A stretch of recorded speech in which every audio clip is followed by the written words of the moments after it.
Hi guys, என்னோட இந்த freelancing ஜேர்னியில் நான் தப்பு பண்ணி கற்றுக்கிட்ட மிஸ்டேக்ஸை பற்றிலாம் சொல்கிறேன். ஸோ நீங்கள் இதெல்லாம் பண்ணாமல் தவிர்க்கலாம். This is day 3 of documenting my freelancing journey. First, நான் பிரைடல் மேக்கப் கிளைண்ட் கூட ஒர்க் பண்ணிட்டு இருந்தப்போ ப்ராப்பரான கிளியர் ரோட் மேப்பே இல்லாமல் ஒர்க் பண்ணிட்டு இருந்தது என்னோட பெரிய ப்ராப்ளமாகவே இருந்தது. இதை கரெக்டாக ஃபைன் பண்ண எங்கள் கிளைண்ட் அவர் அடிக்கடி வந்து அவராக என்ன அப்டேட் நடக்குது, என்ன போகுதுன்ற விஷயத்தெல்லாம் கேட்டு தெரிஞ்சுக்கிட்டாரு. இது ஒரு பெரிய ப்ராப்ளமாக எங்ககிட்ட இருந்து அவர் நோட்டீஸ் பண்ணியிருக்காரு. ஸோ இதுலேருந்து நான் என்ன அதில் கற்றுக்கிட்டேன்னா, நம்ம ஒரு ப்ராசஸை ஸ்டார்ட் பண்ணுறதுக்கு முன்னாடி இந்த ப்ராசஸ் எப்படி ஸ்டார்ட் பண்ணணும், எங்கே போய் எண்ட் பண்ணணும், எவ்வளோ டைம் ஆகும் அப்படின்ற விஷயங்கள்லாம் முன்னாடியே நம்ம கிளைண்ட்டுக்கிட்ட அப்டேட் பண்ணிடணும். செகண்ட், இனிஷியல் ஸ்டேஜில் எல்லா ஃப்ரீலான்சருக்கும் வர ஒரு ஃபியர் தான் இது.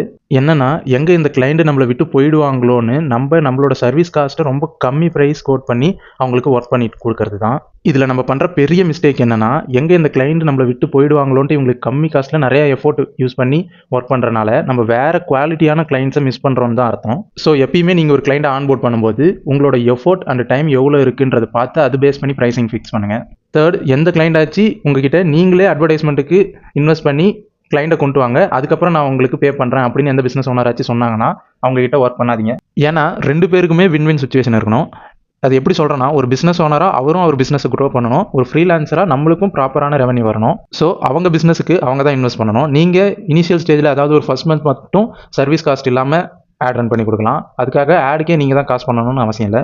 அப்புறமா இந்த மாதிரி நிறைய விஷயத்தில் தப்பு பண்ணி கற்றுக்கிட்டேன். அதுக்கப்புறம் எப்படி ஒரு கிளைண்ட்டை ப்ராப்பராக ஆன்போர்ட் பண்ணுறதுன்றதை டீட்டெயிலாக ஒரு செக்லிஸ்ட்டாக போட்டு வச்சுருக்கேன். ஸோ அது உங்களுக்கு வேணும்னா நம்மளை ஃபாலோ பண்ணிவிட்டு கமெண்டில் செக்லிஸ்ட்னு டைப் பண்ணுங்கள். நானே உங்களுக்கு பர்சனலாக சென்ட் பண்ணுறேன். தேங்க்யூ.